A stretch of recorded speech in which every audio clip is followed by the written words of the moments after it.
we look at two interesting results pertaining to convex sets.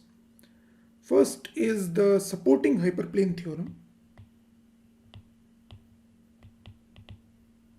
So the result says that let C be a convex set and x0, so this is C, and x0 be a point on its boundary. So x0 is on the boundary of C. So intuitively the boundary is the border, and boundary is also defined if the set is open. So technically we define it as the closure but not interior. By the way, the supporting hyperplane theorem also holds if x0 is not in C. Okay, so let C be a convex set which is non-empty. So I'll assume that C is non-empty. Then the supporting hyperplane theorem says that there exists a hyperplane,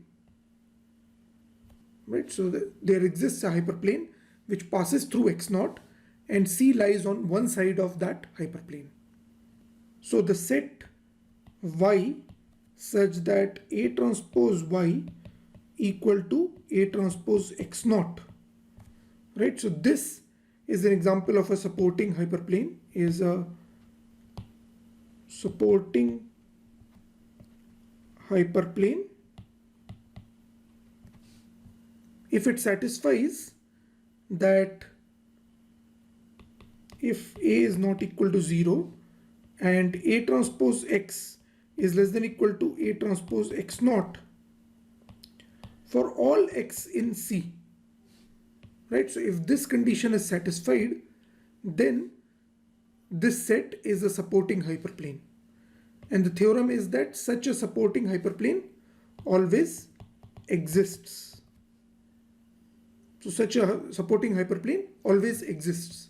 Note that an implication of this is that A transpose x minus x0 is less than equal to 0. So what does this mean? So essentially A here is the normal vector to this supporting hyperplane. So what we are saying is that the normal vector makes an obtuse angle, right? So this is the angle between A and x minus x0. So the normal vector makes an obtuse angle with x minus x0. What is x minus x0? X is some point inside C and x0 is this point. So what is x minus x0? X minus x0 is exactly this vector. So as you can see here, this vector is the angle between A, which is this, and x minus x0, which is this vector, is obtuse. So this is another way of saying that there exists a supporting hyperplane such that the entire C is on one side of that hyperplane. So this holds for all X in C and x0 on the boundary of C. The supporting hyperplane theorem tells us that any convex set can be expressed. So the supporting hyperplane, an implication of supporting hyperplane theorem is that any convex set is an intersection of half spaces. So we already saw one example of this form.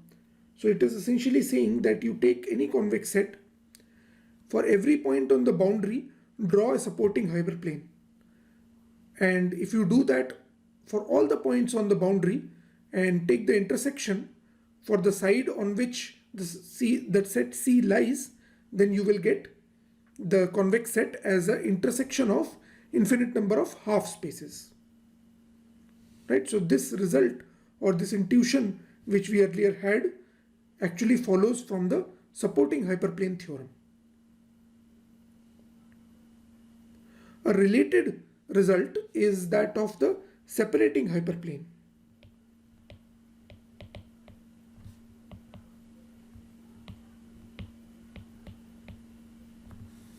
So So the separating hyperplane is very related.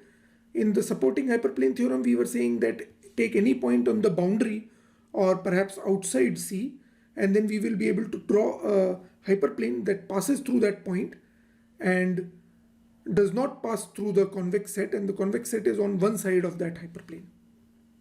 In the separating hyperplane, we are saying that you take any two sets, let's say C1 and C2, such that C1 intersection C2 is empty. So C1, C2 are said to be disjoint in this case.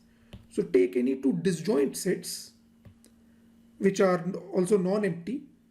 Then the result is that a hyperplane separating C1 and C2, a hyperplane separating these two sets C1 and C2 exists.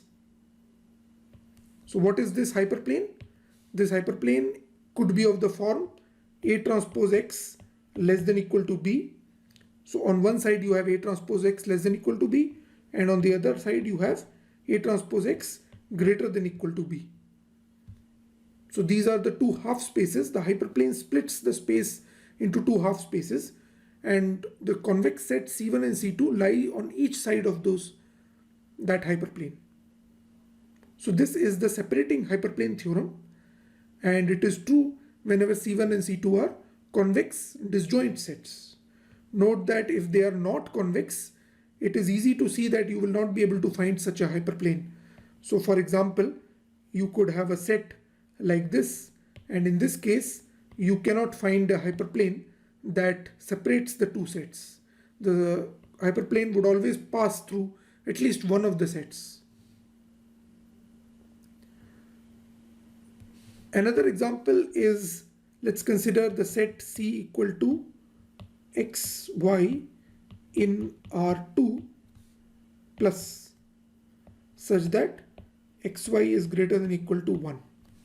Let's consider this set, and D equal to again xy in R2 such that y is less than equal to 0. So these are again two sets. How do these sets look like?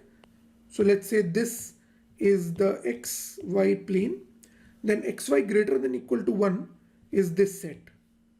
So this is the set which is xy greater than equal to 1. And y less than equal to 0 is this set. So this is the set y is less than equal to 0. And as you can see, these two sets are actually disjoint because there is no point that lies in both the sets. And what is the separating hyperplane for these two sets? So the separating hyperplane is the plane y equal to 0. So y equal to 0, which is a line in the 2D case, is the separating hyperplane. So these are two very interesting results for convex sets, and we will see their counterparts for convex functions later.